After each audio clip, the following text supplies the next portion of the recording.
Paul, we are back. A crazy game week 5, done and dusted, with transfers flying around left, right, and centre. Lots for you as well, even though you'll say you won't, but I know you are because you're panicking. How was your Sky weekend, Paul? Yeah, I panicked that much that I brought in McAllister yesterday. So I can't. Do you know the word? Do you know the worst part? You do this to me, and I don't get wound up very often. But you know when you put that kiss emoji on the end when you've got one over me, when you do that, I'm like, prick. Anyway, yeah, McAllister, what a move! yeah, good weekend. 86 points, just the one transfer used. So Wow. I moved on Eric Dyer to McAllister yesterday.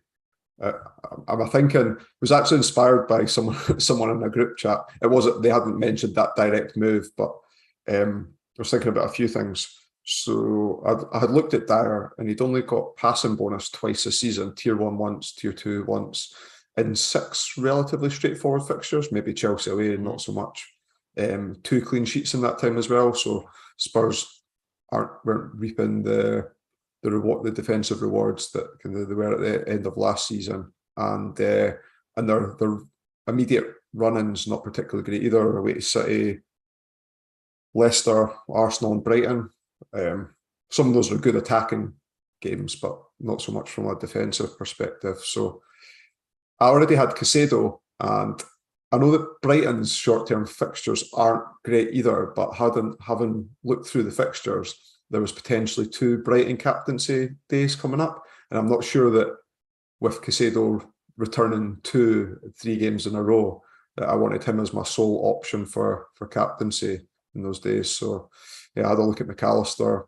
He'd only blanked 1 game this season. That was the opening game against Man United. So whilst maybe on paper his attacking threat wasn't as much as a Pascal Gross or a Trossard or something like that, the fact that he's got different avenues to points, and he was a little bit cheaper as well. He was 7.4. I hadn't earmarked that money for anything, but I had thought that it would probably come in useful further down the line. So yeah, I made that move yesterday. Yeah, very good move. I had a really good Saturday. Halved my rank on Saturday, and I was very excited going into yesterday because I had Jesus, so I was assuming would be the highest capped option, and Salah as well. Obviously, just what was it, combined 2 points or 1 point off both of them. And I fell from 580th to 1,300th, like an absolute stone, which I was quite surprised at actually, because I didn't expect many of the other options to do really well. You know, obviously McAllister's an amazing pick, but I'm assuming his ownership is low. Not many would have captained him. But you mentioned Rashford is one which would have been a big move for people. Yeah, well, unsurprising, but then I had a look at the open teams in the top 100, and quite a few people had brought in and captained Rashford, but a lot of them had made a lot of transfers over the weekend, so I'm hoping it's people rifling through the transfers, and we'll catch some of them further down the line.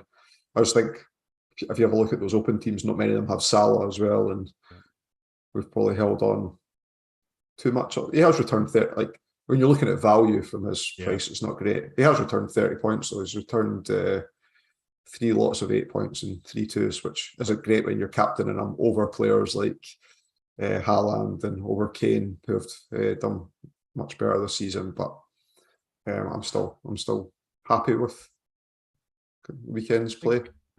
It's interesting with Salah, because even on Saturday, obviously Liverpool are home to Wolves. Obviously, we'll get onto the preview a bit later, but Liverpool home to Wolves and Haaland's home to Spurs. I'm telling to go for Haaland. That's my immediate thing, and I suppose they're looking forward at Liverpool's fixtures, which are very, very tough after Wolves. If you're not going to captain him, he's very expensive, isn't he? So something to definitely talk about there in a little while. Got 196 last week. Had a really good week, including the midweek. 62 this week. So overall, can't complain. But a rank doubler overnight, having the highest home captain, which was a bit of a tough one to take. Good afternoon, everybody. Yes, Toast says, hello, is it overhaul yet?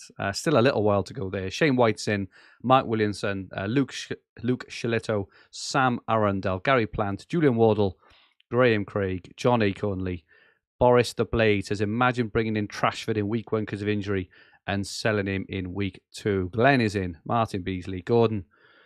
Niall Murphy says, evening lads, long live Alexis McAllister. I saw Niall brought him in and captained him yesterday on Twitter. Very, very well played there, Niall.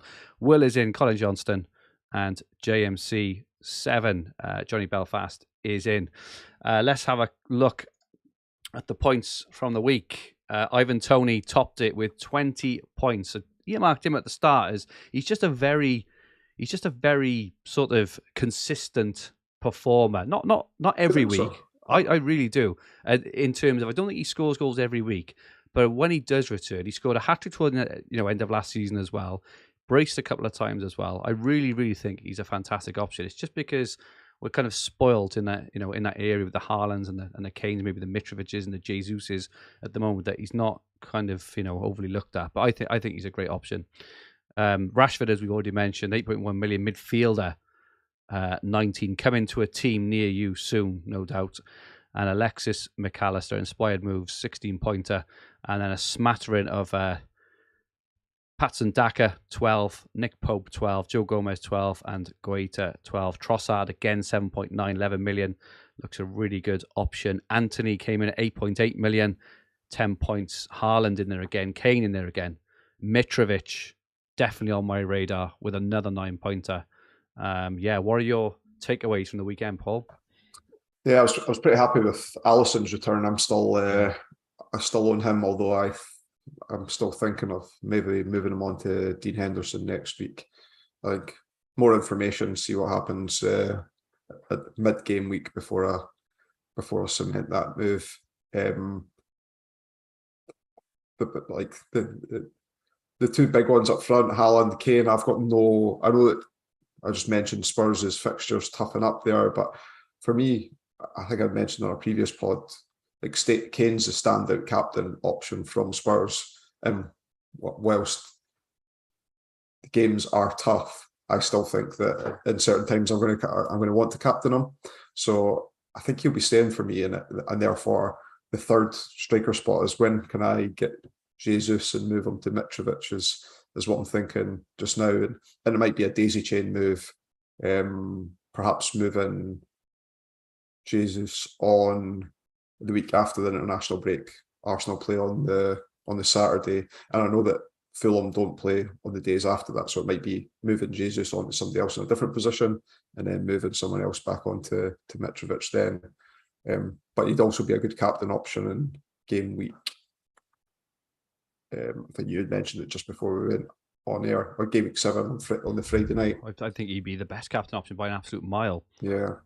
The way he's playing, the way that Forest are defending, you can see Mitrovic just being so heavily involved. I wouldn't be surprised there if like brace material there, which would be massive, right, on a single day captaincy. It's just whether Henderson, it's just whether he has enough shots for Henderson to save that Henderson can kind of stick with him. But yeah, some real decisions made to be there, and this is why I keep going on around all the time around trying to plot in transfers weeks, kind of weeks at a time, because as it's transpiring before our eyes, Fulham and Mitrovic are looking absolutely full of beat, which you've never envisaged. Maybe game week 1, game week 2, and Forest defence just look absolutely hopeless, don't they? So it's kind of moving that way. It's going to be an interesting day, that is. And like a few people I'd mentioned yesterday when I made the McAllister move, a few people would have moved for Trossard. I did see McAllister's ownership jump up. I don't know if that was people entering the top 1,000. Yeah, probably. With the haul, as opposed to those already in there picking them up. Nick Pope is the goalkeeper that I want long term as well. So even moving Alisson on to Henderson with a view then of moving to Nick Pope further down the line is also something I'm considering. Trying to find a good hop-on point. Good stuff. And talking of hop-on points, what's our topic today, Paul? Yeah, so I was just having a look at what I think would be common moves this weekend, and 3 players that I think will be heavily taken out. So starting with Salah, we've already talked quite a bit about him. He still is at home to Wolves on Saturday, so I wouldn't want to take him out without gaining an extra fixture from there. But I could see a lot moving, like Rashford's heavily in people's thoughts. Man United play away to Crystal Palace. And for those moving off Jesus, if you're looking at the following Sunday, so planning captaincies down the line, Man United's at home to Leeds on that Sunday, when Arsenal are away to Brentford, and Chelsea play Liverpool as well. So I think Rashford could be the best captaincy option that day. So people moving off Salah to Rashford, I think, will be a popular move this weekend. As I said, Alisson to Henderson, I know from Twitter threads that's a popular move that people's got penned in as well. And I'd mentioned Eric Dyer and me already moving off him, but I still think that there's an argument to move off him this weekend. So Tottenham's away to Man City. You expect that they're probably not going to keep a clean sheet, probably not pick up passing returns as well. So you could move on to one of the Brighton players on that day if you're looking to do something similar what I've done to plan captaincies in the future, or if you did want to gain the extra day, moving on to someone like Martinelli or again Rashford. Like Rashford's cheaper if formation allows it. Could see a lot making that move on Sunday. West Ham's fixtures pick up as well, and whilst he's been in zero form of late, I think Jared Bowen will start picking up some form soon with West Ham's fixtures, or Paqueta as well. Yeah. I think he's going to be a prominent figure moving forward and perhaps a good differential. So there's a few options for those that are still holding Eric Dyer, perhaps to hop off at that point in time. We've mentioned obviously the Rashford. You touched on Mitrovic. You mentioned Henderson before. Obviously, you touched on McAllister. Are there any other players at the moment, aside from those, that you're kind of interested in, either from a long-term kind of hold view, like a transition to a different team, or for these one-off captaincies? And also, Brennan Johnson is obviously still quite a popular pick. Returned on the weekend for his owners, which was great. John, he doesn't really look like he's going to haul anytime soon, right? He's like neither the eye test or the stats sort of do that. Looking ahead to those Forest captaincy days, do you think that holding on to Johnson and not going with Henderson is worthwhile, or do you think going with Henderson regardless, getting the extra fixtures out of Johnson is the way to go? Well, the beauty of the moves for Forest is that at least one of the additional games, in fact, they're both Mondays, aren't they? It's the 2 games before the break that are the early games, because you could have taken the captaincy and then moved them on, or on Tuesday the 18th of October, Forest playing the first game day as well. So even if you did bring in Henderson because you thought he was going to be more secure for returning in those captaincy days, having the double up until later on, like a daisy chain move, and then moving out Johnson further down the line could be an option. I think that's what I'd be tempted to do if I had Johnson, and I really thought that Henderson was the best option. Yeah. I think you could still cover those games without the Forest players as well. Like the Leeds at home to Forest, you could cover it with a Leeds attacker if Forest still aren't looking good defensively, and then, like we said, on Friday the 16th, if you already have Mitrovic, he's probably the best captain option that day as well. And then Monday the 3rd, you've got the ability to bring someone in. So Leicester, I know they've been terrible, but they have got good fixtures coming up. And if they slowly turned it around, Maddison and Tielemans' Sky form always comes in purple patches as well. And Leicester's definitely got the fixtures to be able to provide it. I think that I'm still think I'm going to go with Henderson, and I think that the fact that he didn't pick up saves tier at the weekend for the first time this season will possibly start putting people off, which is maybe more reason for me to do it rather than not. And just so if a few of the other players you've got your eye on, because I know you're always kind of lied up in bed looking at Sky stats and looking at plays. You mentioned Pope as well. Who else has caught your eye for the next month? I think it's too late now, but Joe Gomez was absolutely smashing it. Those people that made the Joe Gomez move, like even if you started off with Ake, picked up his injury and then moved Ake up to Joe Gomez, I know a few have done that. Obviously, that's probably not going to work out now. If I hadn't already got double Brighton, Pascal Gross it's going to haul at some point, I think. 7.6, all his set pieces look fantastic. They do, don't they? Yeah. And I like Isaac at Newcastle as well, but I'm just not too sure what happens when Wilson comes back. Do they try and accommodate both of them? I'm not too sure. How nice is it to actually have some really good striking options for a change as well? Yeah. Like and in the mid price. Yeah, it's awesome. It's really, really good. So let's have a look at what all this means for the coming week or two's fixtures. Firstly, game week 6. Fulham and Chelsea early kick off on Saturday. So Fofana started, looked good for passing. I think he's another player who's going to be incredibly popular soon. Not sure whether. Well, I expect Fulham to score against Chelsea personally, and I think then. So my plan was Brennan Johnson to Fofana, but Johnson obviously plays twice before Fofana plays again after Fulham. So I think I'm going to leave that, and then after that, actually, Fofana plays Liverpool. So I may just leave that whole move until after the break potentially. I think Southampton play Brentford, Liverpool against Wolves, Leicester and Villa, Bournemouth, Brighton. Both and Brighton, McAllister again. He's going to score a couple early. Man City and Spurs. So captaincy. Are you Salah or Haaland at the moment? Haaland. It's got to be, haven't it? He's just a beast. Yeah, and his effective ownership is going to be astronomical. I think most people that have both are going to captain him, and a lot of people have moved off Salah or just never owned Salah as well, and I'll be captaining him as well. So. And it's not a game that they're going to rest them in, is it? Oh, you're right. Glenn just says, diet to Fofana, no fixture game, just get it done. You can. Definitely. It's hard to argue with that, especially if you need $1 million, someone else in your team.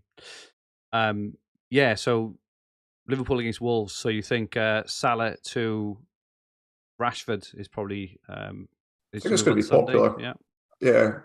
I'm not too sure that I'm going to pencil in. I think I'm going to probably go Mitrovic less for longer than most people will, and therefore I'll have captaincy and Jesus both the Sundays as opposed to Rashford for Man United. So I think that I'll hold the transfers and probably stick with Salah for a little bit longer. There's going to become a point in time where Salah's a differential hold in it, which is and he's going to be hard to get back. Yeah. I'm pretty happy with the way that my team's set out, and I imagine others will be in that situation as well. But I could see if you'd already moved off Jesus or you weren't happy with it, I could see why you would move Salah to Rashford. I certainly don't think it's a bad move. There's always the balance, isn't there, of patience in good players against trying to get these like short-term points all the time, isn't there? So really tight. What's your thoughts on the international break and how that impacts transfers? Because historically, I've always been a bit reluctant to use transfers before a break for a couple of reasons. One's obvious, injuries and bits and pieces like that. But two, depending on where people are flying off to and flying back, sometimes you see kind of strange lineups on the first game week back when you're actually, you've plotted for someone in for the Saturday, say, and I think there's been instances before where people maybe in South America who've had low mileage and come back on the Friday, just for example, haven't played. Are you kind of an advocate of making moves regardless or not? Nah, unless you're going to miss out on a really high owned captain, or there was like a situation where perhaps someone's injured and the team sheets come out on the Sunday and therefore the person's expected to, it's maybe normally a rotation threat, but it's somebody that you would happily have locked in your team if there was no competition for a central forward role or something like that. I think I'd be more tempted just to hold back. The one that will be interesting is that first game week after the international break, because Man City play on the Sunday. Therefore, it's not like the Haaland perma-captain. Kane's got a good record against Arsenal unless he's injured. You fancy he's going to play, and whether people would pick Kane over Salah at home to Brighton. Yeah, interesting one there, definitely. Jesus, the popular option on the Sunday. So West Ham, Newcastle, Arsenal, Everton. We don't get to see Palace United. We expect Rashford to play on Sunday the 11th. Jesus most popular captain, do you think? I think he'll be the most popular captain. I mentioned this on pod last week or the week before that I felt that there was a bit of protection over Jesus, and that everyone thought he was the default captain when he's only Hall has been against Leicester and everything else has been a bit underwhelming. His general play's been good, but in terms of fantasy returns, it's not been. I don't know. Maybe the Leicester games just covered it up, because if you're looking at his overall points tally as opposed to looking at game by game, you still fancy him at home to Everton to be the best captaincy on that day, though. And on Monday, so it's the start of these Forest games we've been looking at since pre-season. I think if Rodrigo would have been fit, he'd have probably been a really good captain option in this game, but obviously he's not. So Leeds against Forest. I'm just going to pop up next week's fixtures because obviously, on the same day, in the same week, 4 days later, Forest at home to Fulham. On that day, Villa have got Southampton as well. There's probably no real kind of standout options from either team there. Forest, we touched on a bit already, but what are your immediate thoughts on Forest captaincy? Well, I think he's going to completely change the formation for the next game. Okay. I think Steve Cooper's a good manager, and I think he's a good defensive manager as well. If you look at Forest's stats after he took over last season, we're pretty good. I think probably got it wrong against Bournemouth. We'll change it up, and I'm hoping that he'll change it up to be more defensive to try and so we can. I'm still favouring at present. Still favouring Henderson. Maybe if I pick up an injury in my team somewhere that I might consider someone else. I think one of the questions was about picking Nico Williams over him, because if you take his 2 penalty saves out of the equation, there's not much separating him and Nico Williams, but. I'm pretty happy with all my budget enablers in the team and the way everything else has worked out. Liverpool don't have particularly great fixtures anyway, so I think I'd be happy to lose Alisson, knowing that I want Pope long term and making that bridging gap to Henderson for a while and then move on to Pope. And there's a few opportunities to do it further down the line. Yeah, makes sense. And then just looking ahead very quickly to the final 2 days before the international break, Wolves, Man City, as we said, we get to see if Haaland starts. Spurs got Leicester. That could be interesting. I suppose if Haaland, like this Wolves game Saturday the 17th is the one that everyone thinks that Haaland will get a rest. I can't see it myself. I just think Haaland's going to play until they've won the game, personally. But we get to see the Lions, which is incredibly useful because there's no thing. So if Haaland plays, he'd probably catch. But I do think Kane against Leicester, 5:30, could be very, very good captaincy option there. If you were going on non-EO, non-kind of bias like that, do you think Haaland is still the best captaincy start against Wolves, or do you think that Kane against Leicester would be a better option? Kane's got this amazing record against Leicester, doesn't he? But then last season he blanked against them. They're just a different team though now, aren't they? Spurs and Leicester. Regardless of EO, Man City, I'm sure they destroyed. Maybe it was Brighton. I'm thinking of the game where, was it last season where people are expecting Brighton were a good side at home and expected to put up a fight, and then Man City absolutely destroyed them. I think I'd still captain Haaland. Wow. Even if he only gets 60 odd minutes potentially, but it's enough. It's tough, isn't it? It's a tough one, that is. Yeah. And then on the Sunday, obviously the final day, United against Leeds, where that Rashford move could come to fruition. Got a captain in there. Everton, West Ham, Brentford and Arsenal, which is the other one. So, you'd imagine Jesus again would be popular for that Brentford one, and then Chelsea, Liverpool. So I can see a lot of transfers getting used over the next week or so. There is opportunities to use them as well. So it's not silly blowing a lot of transfers just now if there is opportunities and you're being semi-frugal with them to date. So I could see effective ownership, not effective ownership. I could see ownership changing in the top 1,000. Say even without the fixture gain, if Jesus was to blank at home to Arsenal, at home to Everton this Sunday, you could see rage transfer of Jesus to Mitrovic on the Friday night, and people people will have coverage for that Sunday game still without even making an additional transfer. There's a few Rashfords about, Saliba, people still own Salah. Chelsea have actually looked sharp at the back themselves, have they? So or Van Dijk, yeah. I think I'm tempted to maybe get rid of Jesus and go Mitrovic just because I really like him regardless. And then on that day, I may go Rashford on Sunday potentially because all those players you mentioned earlier, I think I've got them all actually, all the ones you said for people to get rid of.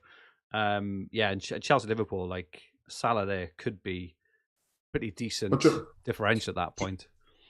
It could be a good differential, but there's definitely an argument for getting rid of them as well. They're at home to Wolves this week, then they're away to Chelsea. International break, so would it be completely unheard of for them to be rested coming back for first game after the international break? They're at home at Brighton, you don't get to see the lineups. So say he did miss that game, then the following game, Liverpool's away to Arsenal on the Sunday. No. And then they're at home at Man City. I agree, but the whole thing with fantasy sometimes, isn't it, is that these players, look at Salah, for example, like Salah is like he's had I think he's had 5 shots on target in 6 games. That won't stay the same, right? And Salah's kind of player as well. If you get rid of Salah, and then all of a sudden he explodes against Chelsea, gets a brace and an assist, and then you really want him back. It's incredibly tough to get back because you will have spread the funds because that's the thing with Sky. So I'm always wary of getting rid of top players because they will turn it around. Liverpool are not going to continue their current form. They will improve. Salah will improve. He's one of the best players in the world. He will improve. So I do think that there's enough enablers now.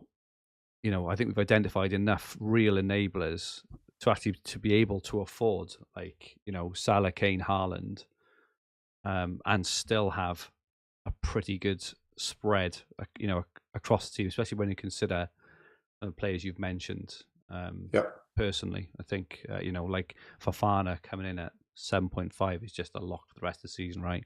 As long as fit, Salah is still there. Paulinho, Kamara, McAllister. We probably missed loads. Even Mitrovic at 7.7, you could probably class as a bit of an enabler in terms of his price, because if he was a defender, if he was a 5th defender, we'd be calling him an amazing enabler, scoring between 6 and 7 and 10 points every week. So, but I think it's enough there. Just in terms of transfers, just before we move on to questions, Paul, transfer use so far, obviously unprecedented, 50 transfers. What do you think going into the international break, which would be, what's that after? I think it's 8 game weeks, isn't it? The 8 game week, yeah, 8 sets of fixtures, which is nearly a quarter actually. What do you think in terms of use of transfers against your rank is a good spot to be in at the moment? Yeah, well, the average, if you were using them at 1.25 per game week to even out as one per game week was the way that we used to operate before, but now with 10 more transfers, it's 1.25 per game week. So that'd be 10 transfers on average. I think if you'd use 10 transfers and you're kind of maybe inside the top 3-4K maybe, that's where I would see it, like what I would see as average. And then any less average amongst engaged managers now, or yeah. I think I would be relatively okay with, I would chalk that down as an okay start. Okay. I think. If you're in the top 10, if you're in the top 1,000 with 10 or less used by that time, it's pretty good. And then anything inside there with less transfers used, obviously scales up to be better. Okay. If you'd use less transfers than that, so say you'd use 5 transfers, then I'd widen the gap to maybe top 10,000 perhaps, or top 8,000 or something like that. And what do you think would be, sort of a start where you think, I get really excited? What kind of range you talking about there about having a really good start? In terms of rank, with trying to find because there's two elements that you're balancing here. You're balancing the number of transfers used against the points that you've got. So I think if I'd used under 8 transfers and I had a rank inside the top 500, I think that's a really good start. I think that'd be an excellent. And then you stretch it a little bit. As I say, you stretch it a little bit either side based on if you've used a little bit less, and then you're a little bit lower down in rank, or you're a little bit higher in rank, and perhaps you've used 1 or 2 more. Then that would be good, great as well. Lovely stuff. Let's get through a few questions. Johnny Belfast, he's asking is Salah essential? So Paul says no. I'm going to leave him a few more weeks, I think, just to see if he can turn it around. I don't think I'd be taking him out. Just like I don't think I'd be taking him out, but I could see an argument for doing it, especially if you're not going to captain him. Yeah. There's good options and good hop off players to get in as well. Whilst I think there's enough enablers that you don't need to get rid of him. Johnny also asks, is big at the back dead in 3-4-3 the clear choice now, or does some defenders stand out for you that have gone under the radar? Interesting question there. I don't think that there's many defenders that have went under the radar, but remember, I don't think it was the start of last season, the season before. The first season VAR came in, maybe that was 3 years ago now. Remember, there was all the penalties, and then everyone was conceding for fun. And then it changed in the Sky game. It always seems to level out. Now, I wouldn't chalk 5 game weeks down as an anomaly yet, because there's not enough information to spread it out. But it would have to go down as the season to be an anomaly for that not to work out longer term. So players will come back into prominence, like Trent, like Diaz probably. I'm thinking of nailed on players for big sides. Those players will come back and everyone's thinking at some point in time this season. Might not be the next couple of game weeks, but there'll definitely be a valid argument for big at the back again, and it'll just take 1 or 2 game weeks worth of data where the big teams keep clean sheets, and that'll change. Agree. Dan Cox, convinced Paul's a time traveller. McAllister yesterday, something fishy going on, he says. Really good. I would have captained them over Jesus if I knew something.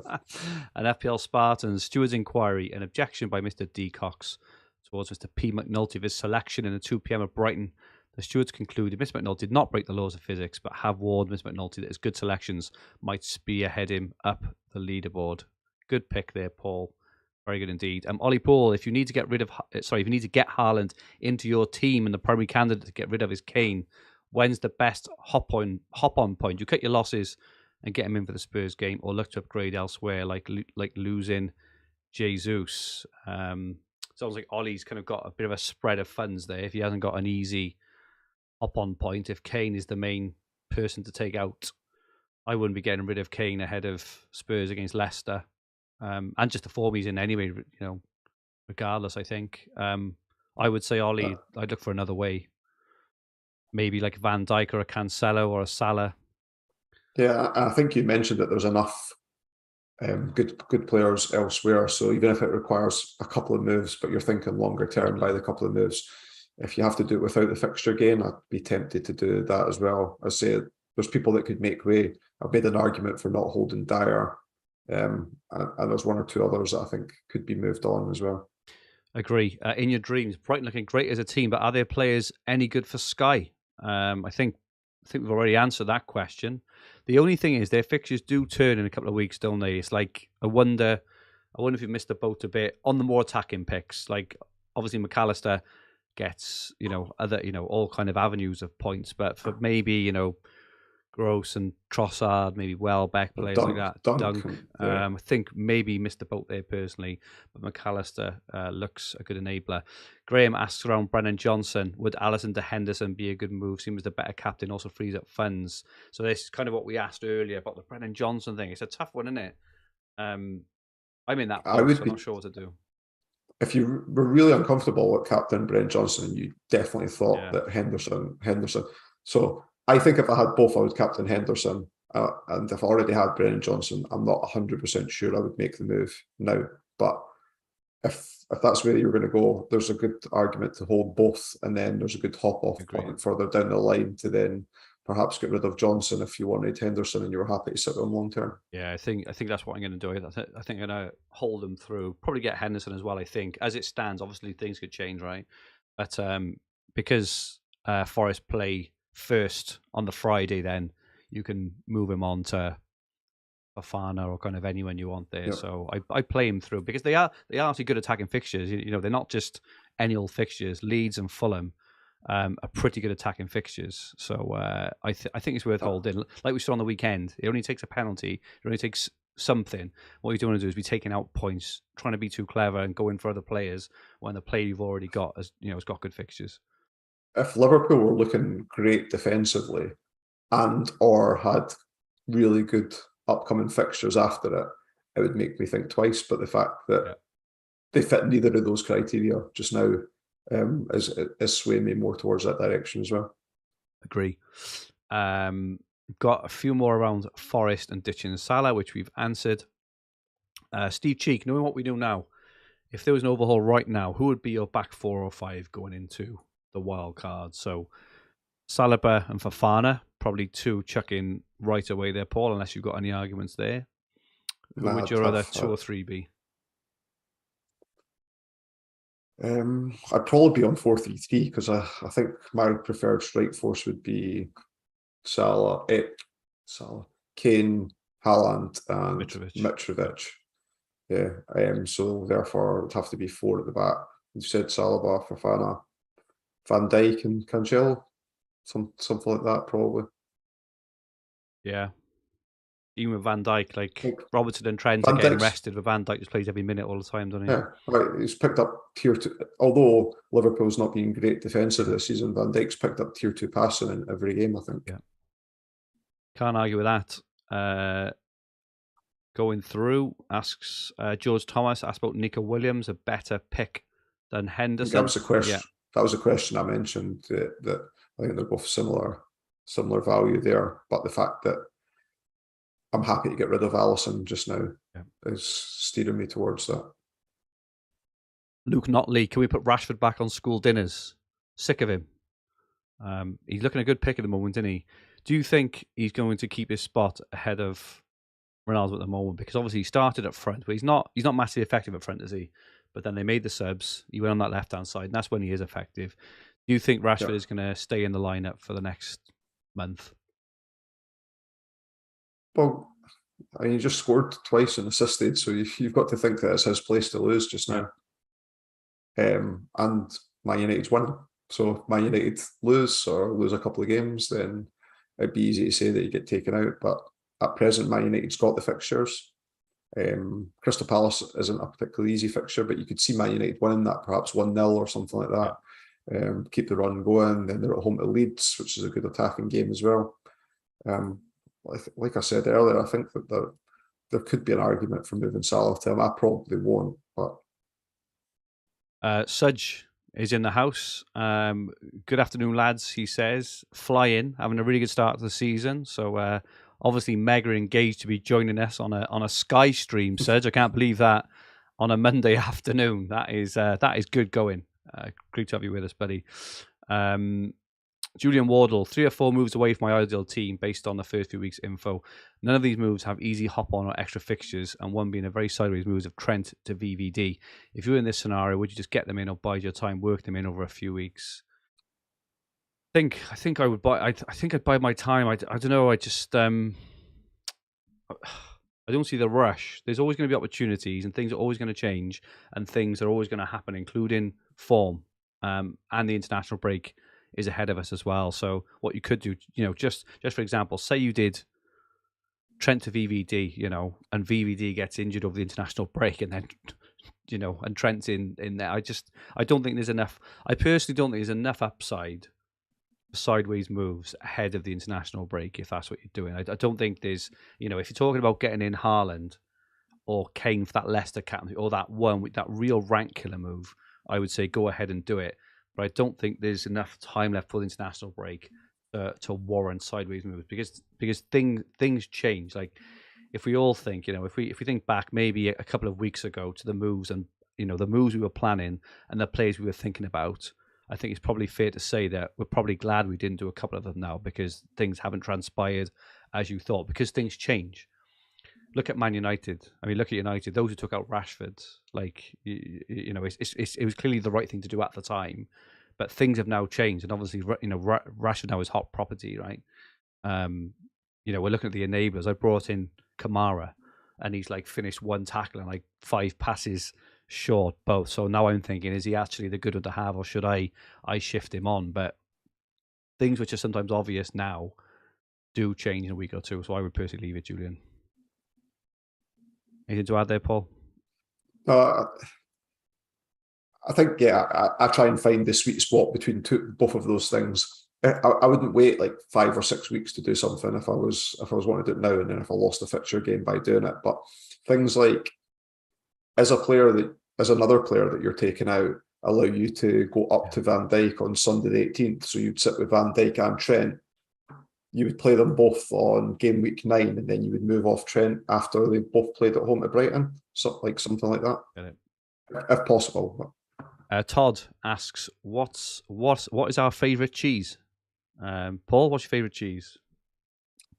I'll go for one of the soft French ones, like Brie or Camembert, maybe. Camembert. You're Camembert. I'm more Brie. I am. I find Camembert after you've had a couple and it's all gooey, a bit much. But I do like a bit of Brie with chutney. Or in traditional Scottish fashion, just deep fry it and always send. At least we know what we're going to have, Paul, when we have a cheese party. It's going to be a Brie party. And he asks about considering go without Salah, etc. So yeah, I think there's definitely options there if you do want to do that. More questions about Forest and more questions about Brighton, which we have answered. One final one of Michael Haaland. He has 2.6 million in the bank with only Odegaard to play on Sunday. Should I move off the likes of Nathan Collins, who I held because couldn't get service on holiday? Worked out well, and moved to someone for 10.4 or below. Would you just play Odegaard on Sunday? I think I would, to be honest. He's looked good, haven't he? He's really good. Yeah. Don't waste your transfers there. Michael, just carry on and do it.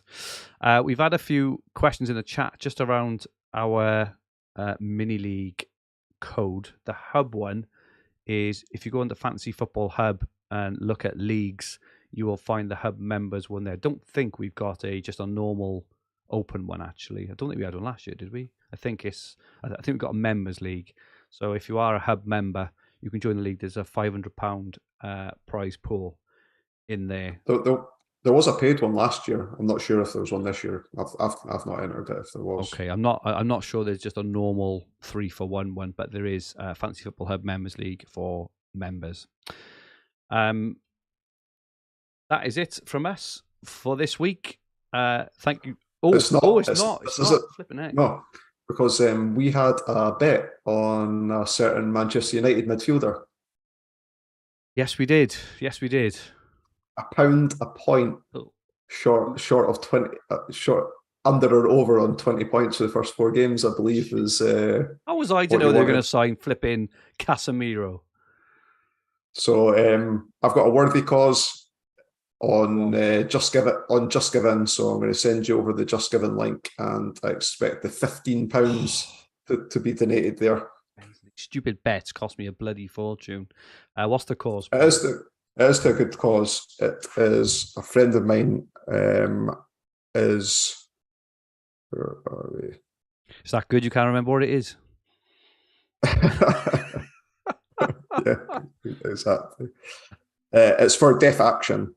And he's doing a 5k open water swim, or he's just done a 5k open water swim, but his Just Giving page is still open. Send me the link, mate, and I will send you the receipt. £15. We're gonna have to think of a new bet now for charity. Anything off the top of your head? Anything I've said that's a bit controversial?